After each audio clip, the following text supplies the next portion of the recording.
예, 안녕하세요, 시청자님. 네, 네, 금천구 시흥동에 지금 네, 아파트, 아니, 빌라이신데, 빌라예요. 예, 빌라이신데 B동이라고 한 거 보니까 두 개 동으로 되어 있나 봐요. 네네. 네, 혹시, 언제부터 이제 보유를 하고 계셨을까요? 2008년에 매입을 했거든요. 아, 2008년에 네, 얼마에 매입을 하셨을까요? 2억에 매입, 전세 끼고 매입을 했는데, 네네. 팔려고 보니까 팔리지도 않고, 아, 펜션 나간다고 하고, 아, 네. 네. 그러면은 얘를 지금 그러니까 궁금하신 게 네, 계속 갖고 가야 하는 건지, 네, 예, 요 부분이 궁금하실까요? 네네. 네. 혹시 이거 명의가 지금, 어머님 명의로 돼 있으신 거예요? 아니, 아들이 둘이 있는데, 둘 명의로 해놨어요. 아, 네. 그 네, 아드님 근데 네, 말씀 주세요. 네. 전혀 안 되면 아들이 하나가 들어와서 살고 싶은데, 네네. 네, 그것도 세금이 어떻게 되는지, 1인 명의로 할 때 세금이 어떻게 되는지 그것도 궁금하고요. 아, 네네네. 단독 명의로 했을 경우에, 네, 네. 그러면은 지금 궁금한 부분이 네, 이거를 계속 보유를 해야 될지 말아야 될지, 네, 그리고, 아들 명의로 공동 명의가 되어 있는데 단독 명의로 한 명으로 바꿨을 경우에 세금 네, 부분이 어떻게 될 건지, 네, 네, 그 부분이 궁금하실까요? 네, 네, 네. 그리고 지금 물건이 안 나간다고 하셨는데 혹시 네. 언제부터 매매를 하려고 시도를 하셨을까요?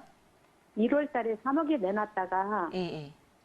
2월 중순에 이거 코로나 때문에 아, 안 된다 그렇죠. 그래서 2억 6천까지 내렸거든요. 네, 네. 근데 지금은 사람이 아예 보러 오지를 않는다고. 그죠. 지금 상황이 많이들 네, 돌아다니시는 그런 상황이 아니어서 네, 좀 그럴 것 같은데 일단 뭐 지도로 한번 봐보겠습니다. 네, 일단 지도로 봐보면 입지가 나빠 보이지는 않아요. 네, 나빠 네, 보이지는 않거든요. 네, 일단 금천구 이제 시흥동에 있는데 여기 시흥사거리 바로 앞에 있어요. 그래서 네, 여기 혹시 지금 지도 보고 계신가요? 네, 네, 예, 여기 호재는 알고 계시죠? 네. 네, 여기 바로 앞에 뭐가 지나가죠? 그 신안산선이 지나간다고 맞아요. 하시는. 네, 신안산선이 지나가요. 근데 이제 신안산선 같은 경우에는 안산부터 시작해서 이제 영등포 지나서 여의도까지 가거든요. 근데 네, 여기서 이제 가장 중요한 건 여의도를 갈 수 있다라는 거예요. 그래서 안산에서 여의도까지가 25분이고 네, 여기 시흥사거리 이제 가칭이지만 시흥사거리역에서 여의도까지 가면은 7정거장이에요. 네, 그래서 일단은 굉장히 좋은 호재거든요. 예. 그래서 요 부분에 있어서는 갖고 가셔도 될 만한 그런 소지가 있어요. 그런데 다만 지금 2008년도에 2억 주고 매수를 하셨잖아요. 네, 예, 근데 2008년도에 아마도 좀 제일 많이 이 전체적인 빌라 시장이 많이 올라 있을 때 네. 그때 매수를 하신 것 같아요. 그때도 신안산선 얘기를 했었거든요. 네, 그런데 그때랑 지금하고 다른 건 뭐냐면 네, 지금은 착공이 들어갔어요. 네, 그래서 작년 2019년 9월에 이미 착공이 들어갔고 지금 예정은 2024년에 개통 예정이라고 얘기가 나오고 있는 상황이에요. 네, 네, 그래서 그때랑 지금은 이제 다르고 제가 말씀드렸던 빌라의 전체적인 시장을 말씀드린 거는 뭐냐면 우리가 이제 2006년부터 이 투명하게 그런 실거래 신고가 이제 좀 공표가 된 게 2006년이라고 이제 보거든요. 그래서 2006년부터는 자료들이 쭉 있어요. 그래서 우리 뭐 한국감정원 이런 데 들어가도 이제 자료들이 다 있는데 2006년을 100으로 잡고 이 흐름이 어떻게 되는지 그런 그래프들이 있거든요. 근데 그걸 네, 보면은 서울 주택시장 같은 경우에 이제 빌라죠. 연립다세대. 얘네들이 2006년을 시작으로 해서 좀 올랐다가 2008년도에 살짝 내렸다가 다시 좀 반등했다가 다시 쭉 내렸다가 뭐 한 2013년, 14년 저점 찍고 이제 쭉 오르기 시작해요. 네, 그런데 이때 아파트는 2006년부터 이제 이 비율이기 때문에 절대적인 가격이 아니에요. 2006년을 100으로 잡는 거거든요. 그럼 네, 조금 올랐다가 내려갔다가 흐름은 같아요. 흐름은 같은데 여기서 많이 오르는 거예요. 아파트는. 그래서 최근에 보면은 아파트는 굉장히 많이 오르는 것 같고 빌라 같은 경우에는 2008년도에 사신 분들은 많이 안 올랐다고 느껴지는 거거든요. 네, 그래서 시기적으로 그런 부분이 있지만 분명히 이 물건 같은 경우에는 입지는 좋아요. 네. 그런데 그리고 또 하나 봐야 될 게 우리가 빌라를 투자를 할 때는 빌라가 앞으로 얼마만큼 오를까 볼 때는 뭐 여기 들어온다라는 그런 개발 호재도 중요하겠지만 옆에 아파트 가격도 중요하거든요. 그래서 옆에 아파트 가격이 이거랑 비교했을 때 굉장히 높다. 뭐 2배, 3배 이렇게 된다. 그러면 충분히 오를 탄력성이 있다고 보는 거예요. 그런데 우리 여기 옆에 있는 건영 아파트 혹시 아실까요? 네. 네. 건영 아파트 같은 경우가 지금 갖고 계신 그 빌라가 몇 평일까요? 32평. 32평형인 거죠? 예, 예. 예, 32평형이면 일단 옆에 이제 아파트랑 비교했을 때 지금 28평형 요거랑 좀 비교를 해야 될 것 같은데 옆에 아파트가 지금 거래된 게 보면 19년도 9월에 5억 3천에 거래가 됐거든요. 네. 그러니까 얘랑 비교했을 때 그 여기 바로 앞에 있잖아요. 우리 네네. 빌라가 얘랑 비교했을 때 충분히 이제 탄력성은 있어 보여요. 그래서 요러한 부분 그리고 앞에 여기 생기는 거 요러한 부분은 충분히 가져가셔도 될 것 같고 근데 만약에 이게 순수하게 내가 투자만 목적이다 그러면은 지금 파시는 것도 괜찮을 것 같긴 한데 지금 일단 코로나 때문에 사람들이 보러 오지도 않고 그리고 실거주도 생각을 하고 있다고 하셨잖아요. 네. 그래서 실거주를 정말 한다 그러면은 일단 여의도를 굉장히 가깝게 갈 수 있는 빌라를 지금 뭐 시세 3억에 내놓으셨다고 했지만 뭐 2억 중반 정도 지금 2억 6천도 지금 팔 생각이 있으신 거잖아요. 내렸다고 했으니까. 네. 요 정도로 충분히 다음 매수자가 있을 거거든요. 그래서 좀 올려서 팔 수 있다라는 생각이 들어요. 그래서 갖고 가시는 게 맞는 거고. 근데 왜 지금 공동명의였다가 단독명의로 옮기시려고 하는 걸까요? 그러니까 그 아드님 두 분의 명의였다가 한 분 네. 명의로 그 네. 단독 명의로 옮기시고 싶잖아요. 그 이유가 있을까요? 전세자금을 빼줘야 되는데 돈이 안 돼서 전세금을 빼줘야 되는데, 예, 돈이 안 되고 예, 예, 아니 단독명의라 하나를 빼서 예, 예. 이 한 해가 저기 집 없는 그 뭐죠? 무주택자. 예, 무주택자를 만들려고요. 아, 한 분을 무주택자를 만드셔야 돼요? 그래야 나중에 청약 바라볼 수 있을 것 같아요. 아, 그것 때문에? 그러면은 요것도 생각을 해보셔야 돼요. 지금 아들분 두 분이시니까 A랑 B랑 있다고 생각을 해볼까요? 네. 네. 그러면은 요 A랑 B가 있다고 치면은 이 물건에 물건이 있으면은 반은 A 거고 반은 B 거잖아요. 네, 네. 예, 그죠. 그러면은 B는 이제 나가고 A 단독 명의로 한다고 치면은 요 네. 물건 갖고 있는 거 B가 A한테 줘야 되는 거예요. 아, 예, 이제 줘야 되는 건데 줄 때는 두 가지가 있어요. 살아있을 때 줄 때는 증여가 네. 있고 네.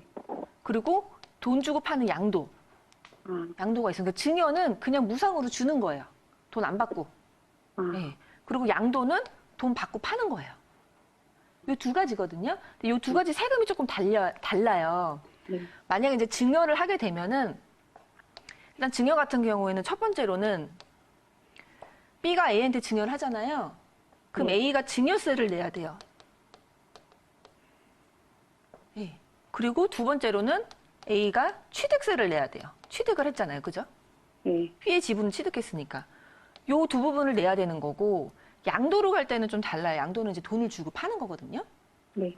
그러면은 첫 번째로는 A가 아무튼 간에 이제 내가 돈을 주고 산 거니까 취득을 하기 때문에 취득세를 내요. 네. 그리고 B는 내가 양도를 했잖아요. 그럼 양도 네. 차익이 차익이 있을 거잖아요. 네. 그 양도세를 내야 돼요.